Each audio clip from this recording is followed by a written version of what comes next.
Please subscribe and click the notification bell para updated po kayo sa bagong upload ko. Maraming salamat po. Good morning young lady and young Master Joshua. Bati sa amin ng mga maids na nadadaanan namin. Where's mom and dad? Tanong ko sa personal maid ko na sumalubong sa amin. 30 years old lang yung personal maid ko, bata pa siya. Nasa living room po sa taas, malady, umakyat na agad kami sa second floor kung nasaan yung living room sa taas. Nakita ko agad silang nakaupo habang nagkukwentuhan, ang sweet nila tignan, kaya kinuhanan ko sila ng litrato habang nakangiti sa isa't isa. Tinignan ko yung picture, ang ganda nilang tignan. Di ko napansin na nakatingin na pala si Josh, kaya nagulat ako. Huwag ka naman masyadong malapit, nakakagulat pero ang loko ngumisi lang. Kaya naman nakunat ang noo ko. Anong sabi mo baby? Habang nalapit ang mukha, kaya naman inisip ko kung ano yung sinabi ko. Kaya biglang lumaki ang mata ko nang mapagtanto ko kung ano yon. Bago pa man niya ako mahalikan, tumakbo na ako kila daddy. Dad, mom, sabay yakap sa kanila. Oh princess, how are you? Tanong ni daddy. I'm fine daddy, may M494K nga lang nakasama, pabulong na lang yung huli. Baby ano? Umiling lang ako. Oh Joshua, come here, dito ka sa tabi ni princess. Mommy, tinaasan lang ako ng kilay. What, pinatatabi ko lang sa'yo, kaya ngumuso na lang ako. Don't pout baby or else I'll kiss you, nakangising sabi nito. Sinaman ko lang siya ng tingin. Daddy, si JJO, sumbong ko. Nanlaki naman yung mata nilang dalawa ni mommy. What? Siya si JJ baby? Tanong si mommy. Yes mommy. Look oh, pinaghawak namin yung kamay namin tapos pinagdikit yung bracelet. Wow. Ang bata nyo pa dyan sa picture, sabi ni mommy noong makita niya yung pic. Baka naman pwede na kayong magbitaw, sabi ni daddy. Kaya naman napabitaw kami, si mommy naman sinaman ng tingin si daddy, kaya ayon si daddy pinaghawak ulit yung kamay namin ni Josh, haha. By the way, anong relasyon yung dalawa? Ayan nga, sumeryoso na silang dalawa. Nililigawan ko po si Denden. Really? Yes po. Huwag mong sasaktan ng prinsesa namin Joshua, 4 na lalaki kami ang haharapin mo, isama mo po ang 2 tito niya pati lolo, napalunok naman si Josh, haha. Kawawa naman ang baby JJ ko kapag niloko ako. Kahit siya malalagot sa akin kung lalakoan niya ako. Don't worry tito, hindi ko po sasaktan si Den. Good. Dad, mom, pahinga po muna ako, inaantok ako Sige, gawa na kayo ng apo ko. Anong apunuhan? Apo natin lalaki ha, sabi naman ni daddy. Girl, sabi ni mom. Dad, mom.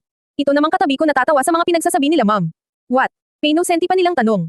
Aish, ewan ko sa inyo. Tulog muna ako, iniwan silang tatlo doon na tawa ng tawa. Ang lalakas ng tama Pumasok agad ako sa kwarto tapos isinara. Humiga agad ako pero bago ako makapikit may kumatok. Come in, sabay hikab, inaantok na talaga ako. Nakita kong pumasok si JJ at tumabi sa akin, sinaksik ko naman ang sarili ko sa kanya. Sige, natulog ka na, sabay halik sa noo ko. Joshua de la Vega point of view. Ang ganda niya talaga. Hindi ko inaasahan na papayagan niya akong manligaw. Ang sarap sa feeling na kahit manliligaw pa lang ako pero nakakatabi ko na siya matulog. Hindi ko napansin na nakatulog na din ako sa tabi niya. Nagising lang ako nang maramdaman kung may nakatitig sa gwapo kong mukha. Kanina kapagising. Tanong ko sa kanya, sabay yakap sa bewang niya. Hindi naman. Bumangon ka na dyan at mag-ayos na. Napatingin naman ako sa relo ko. Nakita kong 5 PM na tapos 7 PM yung simula ng interview. Naglakad na ako papunta sa guest room nila para maligo. Nakita ko din na nandun na ang susuotin ko. Katulad lang siya nung sinuot ko noong nag-dinner kami sa labas, at noon ko rin nalaman na siya palang childhood friend ko na matagal ko nang hinahanap. Mabilis lang naman akong natapos. Syempre di naman ako katulad ng ibang lalaki na akala mo na ay babae sa sobrang tagal mag-ayos. Parang si Luis lang ang tagal magbihis, aabutin kang 1 o 2 oras. Kapag tinatanong namin bakit ang tagal, siya isasagot niya lang kapag gwapo matagal magbihis para makhik. At always playboy Buti nga di niya isinama si Denden. Malalagot talaga siya sa akin. Walang sino man ang pwedeng umagaw sa baby ko. Nang matapos kong gawin ang lahat, pumunta na ako sa living room dito sa second floor na pinagupuan namin kanina. Nandun na silang lahat, si baby Denden na lang ang kulang. Kaya lang naman ako kasama dito dahil gusto nilang maging escort ako ni Denden. Naghintay kami ng ilang minuto, tsaka lang namin narinig ang tunog ng isang heels. Nung tumingin ako doon, nakita ko ang babaeng nagpapatibok ng puso ko. Pareha sila ng gown ng kanyang mommy, kahit pati ayos. Para silang kambal dahil ang bata pa ng mukha ni tita kong titignan. Ang ganda niya, bumabagay talaga ang kahit na anong damit sa kanya. Feeling ko bumabagal na naman ang oras. Ganito na ba talaga ako kabaliw sa kanya? Ngumiti siyang makalapit sa amin. Inilagay ko naman ang kamay sa braso mo. Let's go, sabi ni Tito.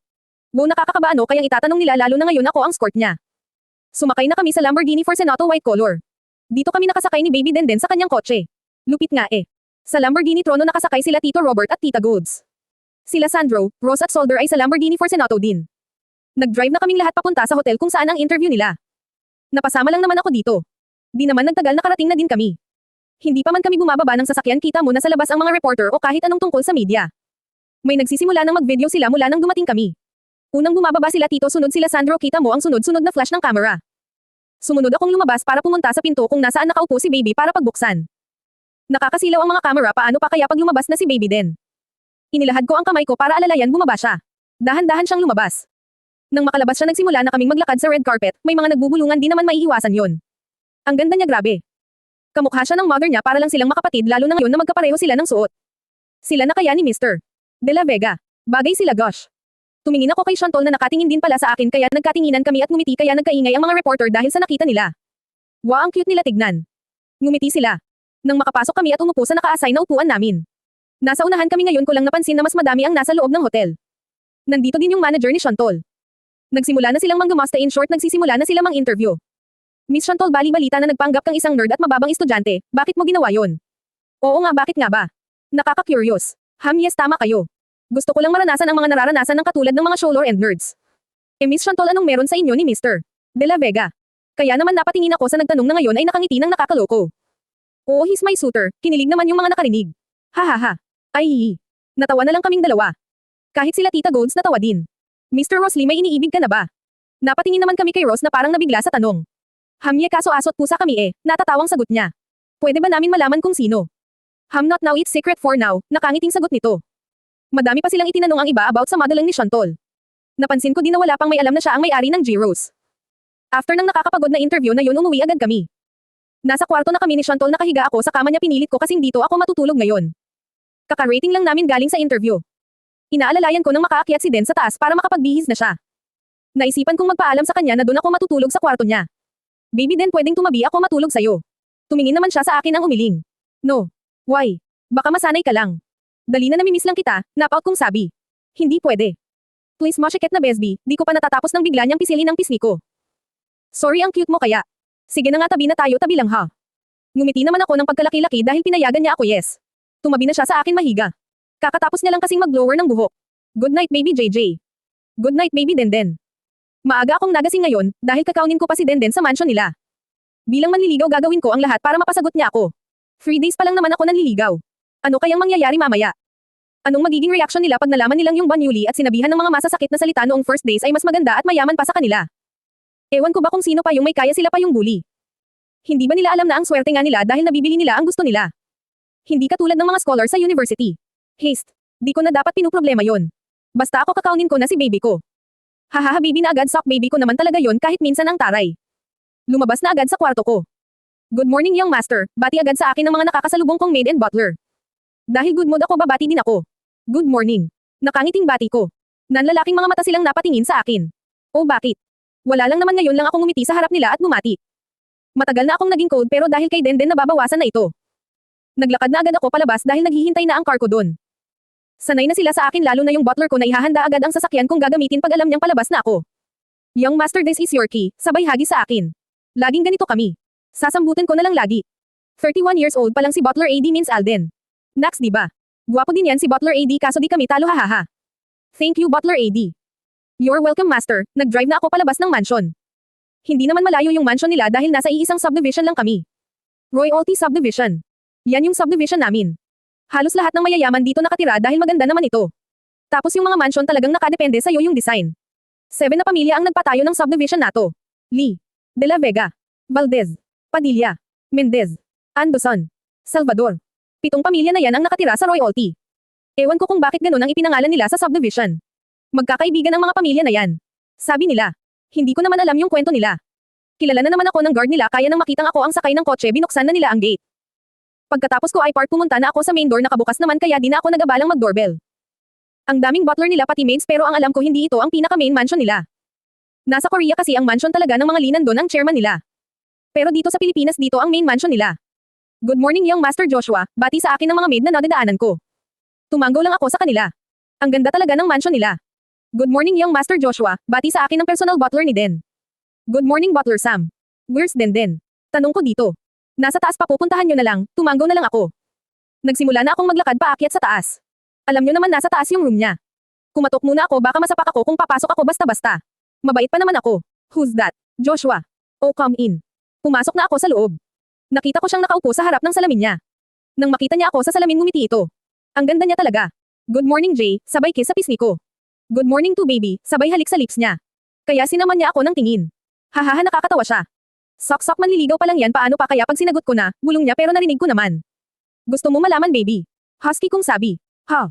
Naiilang niyang tanong. Wala. Sabi ko po I love you, sabay nakaw ng halik. Tumakbo na ako palabas. Nakakangalay bumaba ng hagdan ang taas. Habang bumababa ako nakasalubong ko si Sandro. Hey bro, ang aga mo ah. Kakaunin ko si Den, tumanggo lang ito at nagsimula na ulit umakyat habang ako naman pababa. Nakita kong nakabusangot pababa si Den. Lagot ako nito. Mr. De La Vega. Inis nitong sigaw sa akin. Patay. Pay no senti tayo ngayon eh.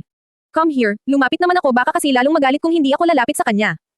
Nakakatakot pa naman to magalit. Kahit mga kuya niya takot. Yes. Bigla niya na lang akong sinikmuraan.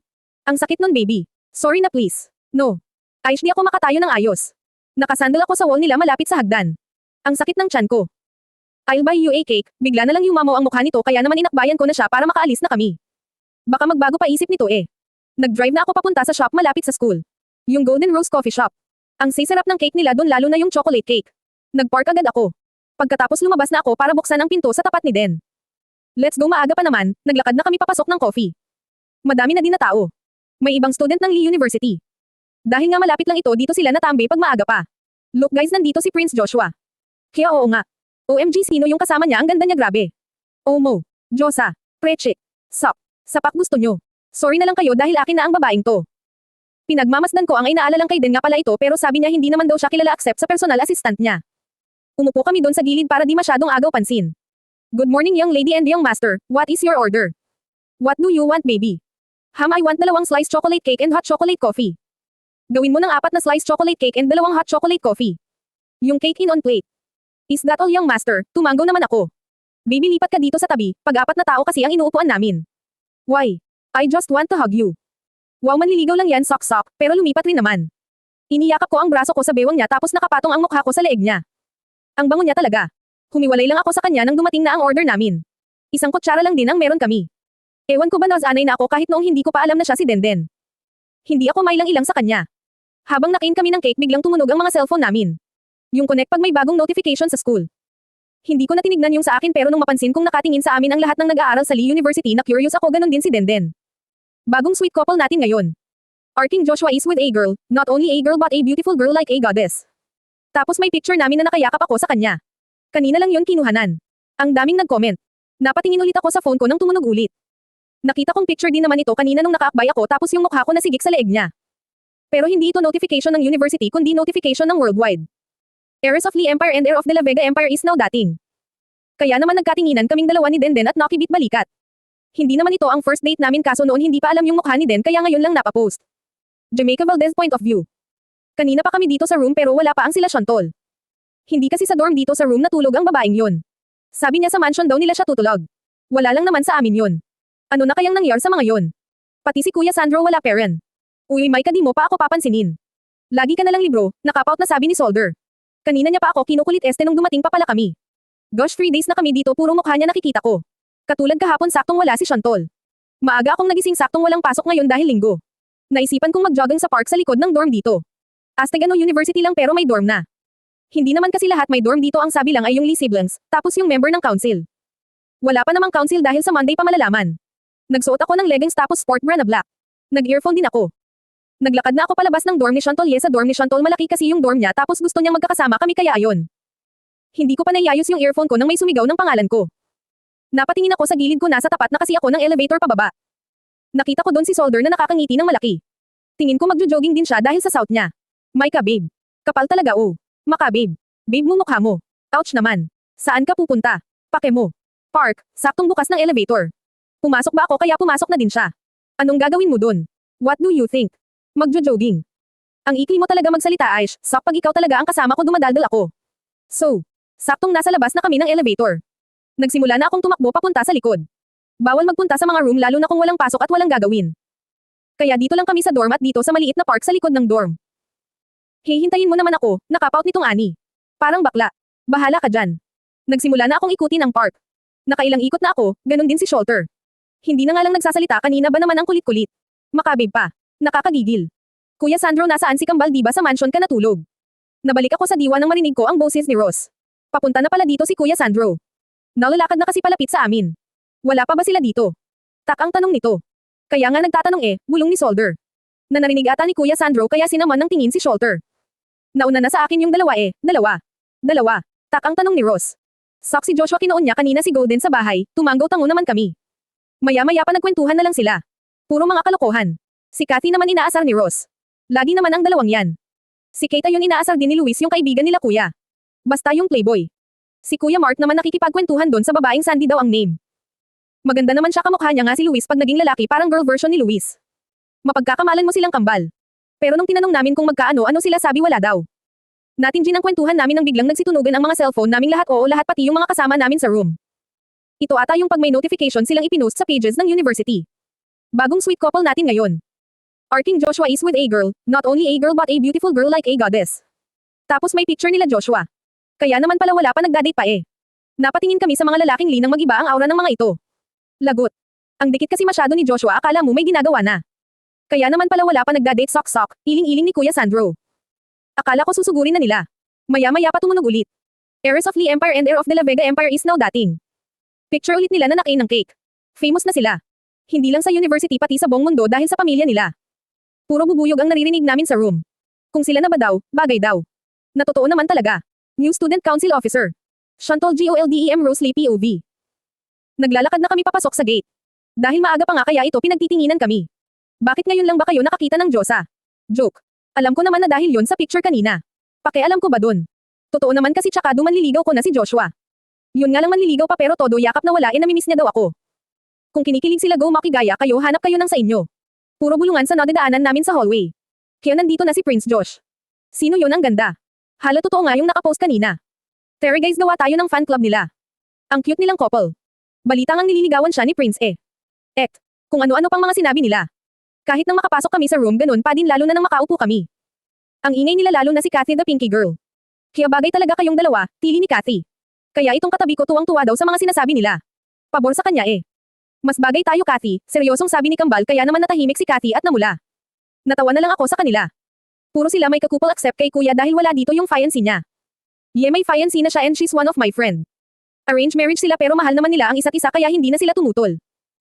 Naalala ko pa nga noong sinabi sa amin na arranged marriage sila, mantek nang mapatalon sa tuwa si kuya. Nandito kami ngayon sa isang mamahaling restaurant para mag-diner with my parents' partner. Alam nyo naman sa business kailangan talaga may partner ka para mas lalong lumago. Maya-maya pa dumating na yung business partner ni daddy sa bagong project. Sa di ko inaasahan parent yun ng kaibigan ko na si Ate Samantha Salvador, kaya nung makita niya ako tumakbo siya papunta sa akin. Wa baby golden ko, sabay yakap ng mahigpit sa akin. Parang 2 buwan lang kaming di nagkita ah. Pumunta kasi siyang US habang ako nasa Korea. Like ngayon nasa Korea kami, di ko naman alam na nakauwi na pala sila.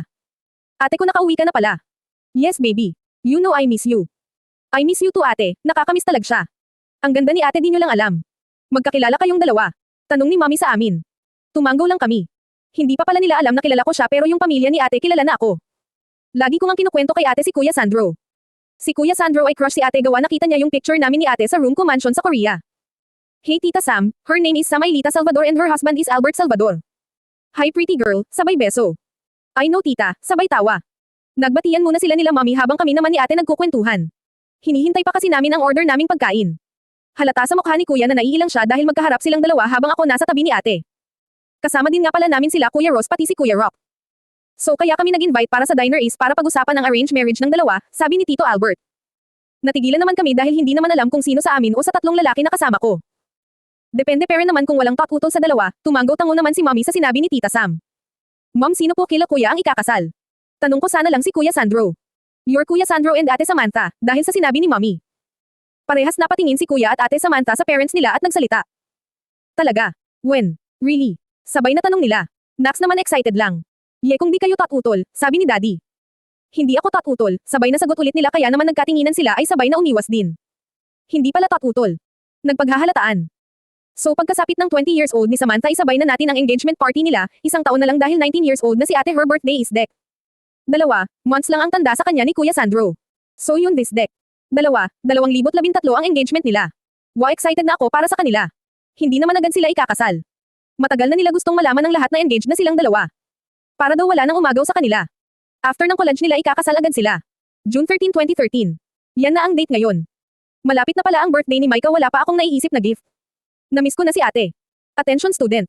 We have announcement so please PRUCEE dito auditorium. I repeat, we have announcement so please proceed to auditorium. Rinig namin sa buong school mula sa speaker na nakakabit sa bawat sulok ng school. Ngayon na yata i-announce ang mga bagong council. May pastahan nga pala kami ng mga kapatid. Hahahatignan natin kung sino ang mananalo. Kahit naman maka-300 ako at kung matatalo ako, ay ibibili ko parents sila ng shoes at ball nila. Nagpahanap na ako nung hapon sa assistant ko. Luckily meron siyang nahanap at nakapagpapirma din siya kay Jordan. He knows me, kaya napadali ang pagbili ni Andrea, my assistant. Naglakad na kami papunta sa gym. Madam ng tao nang makapasok kami halata sa kanilang excited nang malaman kung sino ang bagong council. 7 lang ang council dito. President, V-President, Secretary, Treasurer, Auditor, 2 peace officer. Maraming nagsasabi na baka daw si JJ ang pres ulit, sina kuya daw ang ibang officer. Wala naman akong pake, ang gusto ko lang car. Kahit naman makakabili ako, mas gusto ko yung galing sa iba, hahaha.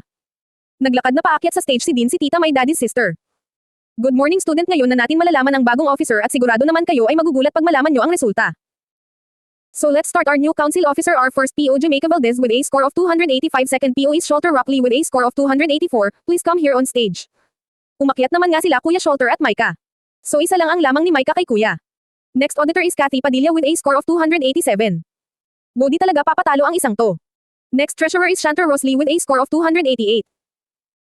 For secretary ay 2 dahil may nagtay, so yung pres at vice ay tag-isang secretary, so they are Sandro Golderly and Sandy Marquez with a score of 291. What? Akala ko pa naman vice si Prince Sandro. My gosh, sino kaya yung vice at pres? For our vice president with a score of 295 is Joshua de la Vega. Maraming nagulat bakit di daw di Josh ang pres. And for highest student council commander is Chantal Golden Rosley with a score of 300. She got a perfect score. What? Oh my god, ang talino niya. Sana all. Natalo niya si King Josh. Nakangisi akong lumapit kila kuya na parang nanlumo sa nalaman. Hahaha, 3 car, here we come, hahaha. Sup kuyas, gusto ko yung sport car white, black and red, tumanggaw naman sila, hahaha. Don't worry kuya, mamaya meron na kayo ng mga gusto nyo. Congratulations to our new student council officer, you may go to your respective classroom. Nagsimula ng magsialisan ang mga estudyante, ha, ang kami hinihintay silang makaalis lahat. Ayoko naman makisingit sa kanila. May pit pa ako. Bilib na talaga ako sa iyo Queen, bagong president na nga, magkakaroon pa ng bagong kotse, manghang sabi ni Kate. Hahaha, para kayong di kumain ng 1 linggo sa mukha nitong 3 ah, natatawang sabi ni Josh na nasa likod ko habang nakabakhag sa akin. Kung di ka kaya namin payagan manligaw kay prinsesa, inis na sabi ni Kuya Solder. Oo nga no kuya, tapos doon wag natin palapitin kay Kambal, pagsang-ayon ni Kambal kay Kuya Solder na tinanguan naman ni Kuya Sandro. Hahaha, kawawa naman baby JJ ko, sabat pa kasi. Biro lang naman mga bro, biglang sabi ni Josh na humigpit pa ang yakap sa akin. Tama na nga yan Terrace, sa room may isang klase pa tayo bago ang lunch, sabi ko sa kanila. Kaya naman nagpunta na kami sa room. It's lunchtime. Ngayon ko rin ipinadala kay Butler Franco yung ipinabi ko kay Andrea. Si Butler Franco ay personal butler ko sa G-Rose, silang 2 ng assistant ko ang pinagkakatiwalaan ko. Si Butler Franco ay 33 years old na may asawa na siya at anak na babae 2 taon gulang pa lang. Nakilala si Butler Franco o Kuya Franco noong sa isang kalsada. Maghahanap siya ng mapapasukan lalo't malapit na mga anak noon ng asawa niya na si Ate Eunice. Nandito ako ngayon sa park dito Korea. Nasa Korea ako ngayon habang nasa Pilipinas naman ang mga kapatid ko. Naiwan kasi ako dito sa main house namin kasama si chairman ng empire namin pati sila daddy. Mga kapatid ko lang talaga ang nasa Pilipinas. Maghahapon na kaya naman naisipan kong pumunta muna sa malapit na ice shop. Di pa man ako nakakapasok ay may makita akong isang lalaki na nakaupo sa gilid ng kalsada na para bang buhat na ang problema ng mundo. Sa itsura niya mukha itong Pilipino. At dahil mabait ako nilapitan ko si kuya. Hello po, bati ko rito, tumingin ito sa akin at bigla na lang tumayo sa'yo bumati. Hi, do you need anything little girl? My God kuya, malaki na ako. Kuya, malaki na ako no, parang nagulat pa ito nang magsalita ako ng Tagalog. Nakakapagsalita ka ng Tagalog. Tumanggaw naman ako. Obvious naman di ba? Hehe. Yep po, kuya, anong problema nyo at parang pasan-pasan nyo na ang buong mundo niyan? Bigla naman bumalik ang mukha nito kung anong mukha nang makita ko siya kanina. Naloko kasi ako ng mga kasama ko. Sabi nila hahanap daw kami ng trabaho dito at dahil nga kailangan ko ng trabaho lalo't buntis ang asawa ko, sumama na ako. Kaya kailangan kong iwanan ang asawa ko sa magulang nito. Pero wala din minalas na tangay pa ang inipon kong pera, sabi niya. Bakit ba kasi may mga tao pang ganun? Alam naman nilang kailangan din ng tao, kukunin pa nila. Kuya, ano po bang pangalan nyo? Kanina ko pa kasi siya kausap ngunit di ko pa naman alam yung pangalan niya. Ako nga pala si Franco Barcelon, sabay abot nito ng kamay. Kuya Franco, ako naman po si Chantal Golden Rosley, nagulat na naman ito nang madinig ang last name ko. Elvika, yung top 1 sa pinakamayaman ngayon. Para bang di pa makapaniwalang taon nito. Haha kuya, opo, isa po akong li pero ayaw kong lumabas sa media dahil pagkakaguluhan ako, pero model po ako kaya tago pa din ako, like ngayon naka-shade at cap ako. Naku, puli ka pala, nahihiyang ani ni kuya. Haha kuya, tara nga muna doon sa cafe na yun at may irerekomenda ako sa'yo. Kaya naman nagpunta na kami sa cafe at doon nag-usap. Kuya Franco, may company ako sa Pilipinas na sinisimulan pa lang pero walang may alam na 15 years old ang may-ari nito maliban na lang sa personal assistant ko / secretary. Alam niyo po ba yung G-Rose company na nagsisimula ng lumago? Tila napaisip naman ito. Oo, yung makapasok agad sa top 15 sa loob ng 6 na buwan. So ikaw pala ang may-ari nun, ang galing mo palang bata, papuri nito sa akin. Nako kuya, baka lumaki ulo ko, hahaha. Opo, ako nga. Aalukan ko po kayong magtrabaho as may personal butler at manager ng isang restaurant na bubuksan ko sa Pilipinas ngayon, tatanggapin mo po ba? Bigla na lang itong umiyak nang di ko malamang dahilan. Kaya ito ako nataranta. Kuya, bakit kayo umiyak? May masabi ba akong masama? Car ang takong tanong. Pero imbis na magsalita ito ay niyakap ako nito habang sinasabing salamat. Salamat saan? Kuya, tahan na. Maya-maya pa ay tumahan na ito. At sinabing, tinatanggap ko po yung miss. Shantol, naku po, bagong formal na po siya. Kuya, don't be so formal. Just call me Shantol or Rose if nasa kamapini tayo. Salamat Shantol, dahil sa'yo magkakaroon kami ng maayos na buhay. Wala yun kuya, gusto ko lang makatulong, tsaka kuya ipapaayos ko na ang flight mo pabalik ng Pinas. Susunduan ka na lang po ni Ate Andrea sa airport sa Pilipinas, at kuya kung pwede po doon muna kayo sa isa kong bahay doon tumira para naman may tao doon, puro maid at butler ang nandun. Malaking tulong sa amin yon, kahit pagtira na lang at pagbabantay sa mansion mo ay malaking karangalan sa akin. Kinabukasan nga ay lumipad na si Kuya Franco sa Pinas. So yun, kinuha ko siya at pinagtrabaho sa company ko sa G-Rose. Saktong kakasimula ko pa lang noon at di pa kasali ang G-Rose sa pinakamalaking company o mayaman. Top 15 pa lang kami noon sa loob ng 6 na buwan. Ang main house at main company ng G-Rose ay nasa Thailand. Why nasa Thailand? Because Thailand is my favorite place. Place ng lola ko. Franco Barcelon POV. 2 years na rin pala ang nakalipas simula nang magkilala ko ang batang babae na nagngangalang Shantol Golden Rose Lee na siyang nakapagpabago ng buhay naming mag-asawa. Nakakatuwa ang batang iyon, sabi nga niya di na daw siya bata. Dahil sa kanya ay nakapanganak ng maayos ang akin asawa na si Eunice, at ngayon ay 2 taong gulang na ang anak namin. Papa, tawag ng anak ko nang makapasok ako sa mansion ni Shantol. Dito kami nakatira dahil yun ang nais ni Shantol, lalo na wala naman daw siya dito kundi mga kasambahay lang ang kasama. Balita ko nga nandito na daw siya Pilipinas. Kaya naman nais ko siyang makita. Noong 1 taon ang huling kita ko sa batang iyon noong uma-attend pa siya ng meeting at bumisita dito. Laging nakamask yun tuwing magpapakita sa madaming tao, pati nga dito sa mansion. Hindi pa nakikita ni Eunice ang mukha ni Shantol dahil noong dumalaw ito dito ay nasa grocery ito kasama ang ilang kasambahay para mamili ng mga pagkain sa bahay, at noong dumating naman siya ay natutulog na si Shantol sa kwarto nito na Niza ay wala pang nakakapasok na kasambahay o bodyguard, butler. Pero kami ni Andrea ay nakapasok na sa kwarto nito dahil kaming 2 lang ang naglilinis nito. Mahirap kunin ang tiwala nito, ewan ko ba kung bakit ang bilis niyang nagtiwala sa akin na siyang hindi ko sasayangin. Lubos ang pasasalamat ko sa kanya, kaya pangako ko sa sarili ko na gagawin ko ang lahat para lang matulungan at maprotektahan lang siya kahit kapalit pa nito ang buhay ko. Lahat ng naninirahan sa mansion na ay marunong makipaglaban dahil sabi niya sa lahat ng nagtatrabaho dito na. You need to protect yourself if ever na may mangyaring masama, lalo't nasa top 1 na ang company ng G-Rose, maraming gustong magpabagsak nito, so please be careful because I care to all of you. Yan sinabi niya sa aming lahat noong huling dalaw niya na wala nga noon si Eunice pero nakamask si Shantol noon. Mas na ang nakapaganda kong anak. Sabay karga sa prinsesa ko. Os lang po, nakangiting sabi nito. That's good. 2 buwan na lang ay magta3 taon na ang prinsesa namin. Love, napaaga ata ang uwi mo, sabi naman ng aking pinakamamahal na asawa nang malapit ito sa amin ni Francesca. Hampi na uwi ako ni Andrea, gawa may ipapadala daw siya sa akin, utos ni Rose, Rose ang tawag namin sa kanya. Dahil di siya pwedeng matawag na Shantol o Golden dito, baka may makaalam pa kung sino siya. Ano naman kaya yon? Gusto ko nang makita si Miss Rose, magta3 taon na rin pero di ko pa siya nakikita, ani ng akin asawa. Huwag kang mag-alala mahal, malay mo dumalaw dito yon at makita mo na siya. Basta matutuwa ka sa batang iyon, napakabait, kuya na nga ang turing nun sa akin. Nakakatuwa nga lang kay Rose ay hindi niya itinuturing na iba ang mga tauhan. Nakangiting sabi ko sa kanya. Halata nga, mahal. Kahit na hindi niya siya masyadong nagpapakita ng emosyon ay alam mong pinapahalagahan niya Perrin ang lahat, kaya naman mahal na mahal siya ng lahat at nais protektahan kahit pa hindi namin alam kung anong mukha nito, nakangiting sabi ni Eunice. Nagkwentuhan pa kami sa sala kasama ang ibang kasamahan namin na ngayon ay walang ginagawa. Ganito lang kami palagi dahil di naman kami pinaghihigpitan ni Shantol, Rose basta lang daw ay alagaan ang mansion na ito. Maya-maya pa ay dumating si Andrea kasunod ang ibang bodyguard na may dalang 6 na kahon at 2 malaking paper bag. Pakibaba na lang dito sa isang tabi. Anong mga laman yan, Andrea? Tanong ni Eunice kay Andrea, close ang 2 yan. Mabait naman kasi si Andrea. Mga ipinabili ni Baby Rose sa US, simpleng sagot nito. Baby Rose ang tawag niya kay Shantol dahil yun ang gusto niya, tsaka minsan tinutupak yan ng pagka-childish pero pagtrabaho na ang pag-uusapan ay professional yan. US. Gulat na bigkas ni Eunice. Di ka pa anay. Alam mo naman iyon, pag may pagbibigyan gusto lagi ay mula sa ibang bansa. Isa pa, pinapirmahan ko pa ang bowl ang iyon. Bola. Aanhin yun ni Miss Rose. I don't know sis. What time is it? Biglang tanong naman nito kaya napatingin kami sa mga relo namin.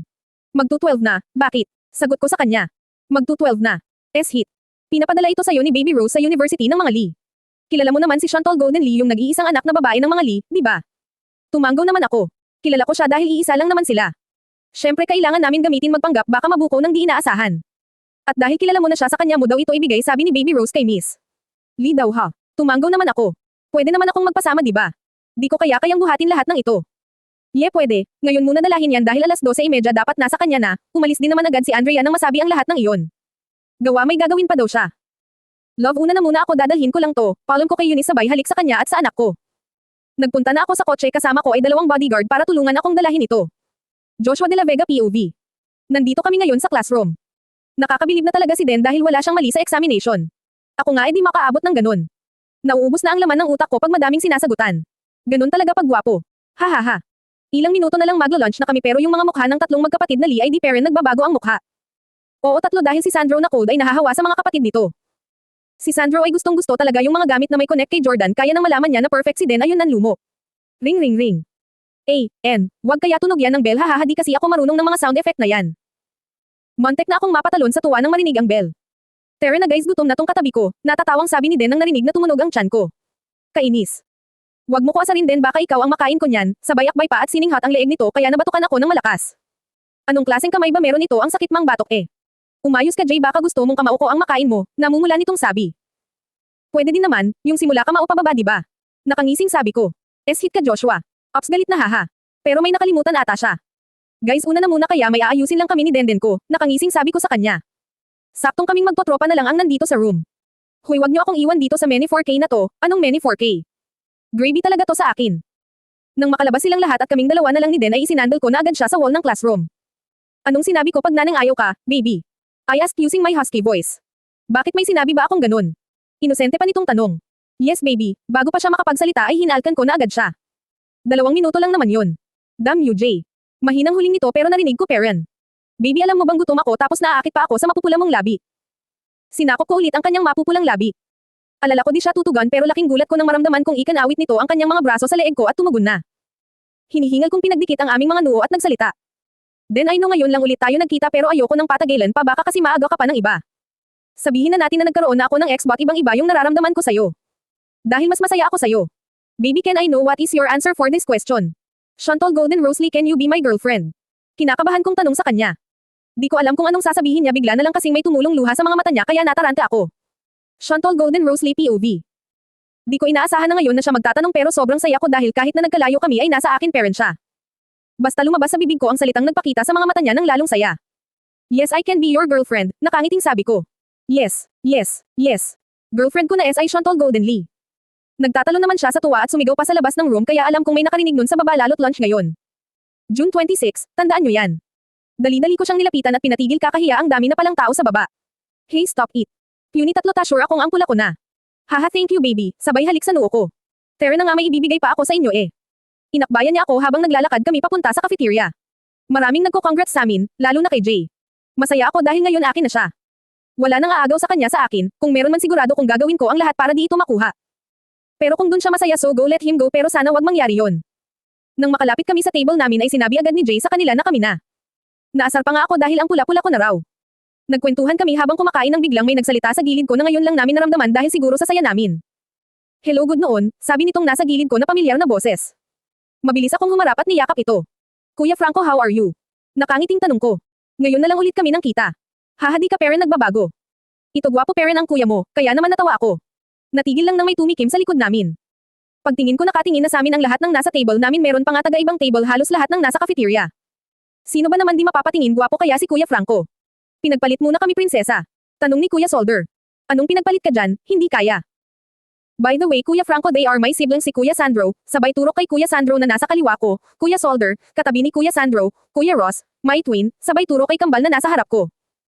And those girl are Jamaica, Kathy, Kate, Sandy and those boy are Luis, Mark and this boy, sabay hawak kay Joshua, is my boyfriend. So guys Kuya Franco nga pala, nagkamayan silang lahat. Saglit lang ako dito Chantal dinala ko lang talaga yung pinapadala mo, oo yung mga ipinabili na ibibigay ko sa boys. O nasaan na kuya? Wait ipinapasok na nila, tumingin na kami sa pinto ng cafeteria nang makita namin doon ang 2 bodyguard na may dalang mga box at paper bag. What's that twin? Tanong agad ni Kambal ng mail pag nasa table namin. Check it hanapin nyo yung pangalan nyo boys, next time na lang yung sa inyo girl, tumango naman sila. Nagsimula na silang hanapin yung mga kahon nila. Nang maghanap na nila yung mga box ay sabay-sabay bila itong binuksan at akala ko napakita sila ng multo pati nga si Joshua ganun din yung reaction kaya natawa kaming mga nakakita. Hit. Totoo ito diba? Tanong ni Kuya Sandro na naunang nakabawi sa gulat. Tumango naman ako kaya ayon nagtatalon sila sa tuwa at nag-appearan pa. Hey it's not done yet. Buksan nyo pa yung mga paper bag. Malay nyo diba may maganda pa yon. Pagbukas nila ay lumabas ang 6 na bola na may perma ni Jordan. Maya-maya pa ay akala mo mahihimatay na yung mga lalaki may 4 mahilig sa bola. Fry bake. Thank you twin, sabay yakap sa akin ganun din ang ginawa ng iba kaya halos di na ako makahinga buti na lang napansin yun ni Kuya Franco. Hey di na siya makahinga. Wow mantek na yun ah. Uwi na ako Chantal ha baka hinahanap na ako ng inaanak mo, yep inaanak ko yung prinsesa nila. Umaten pa ako noon kaso nakamask walang nakakita ng mukha ko pero alam nilang ninang ako. Inaanak. Sabay-sabay nilang tanong kaya natawa kami ni Kuya Franco. Yes, anak ni Kuya Franco, nakangiting sabi ko. Bay bisita ka ha, tumanggaw naman ako. Nang makaalis si Kuya Franco kasama yung dalawang bodyguard ay nagkatuwaan na naman kami. May mga narinig pa nga laking bulungan na sana all daw may bola at perma ni Jordan.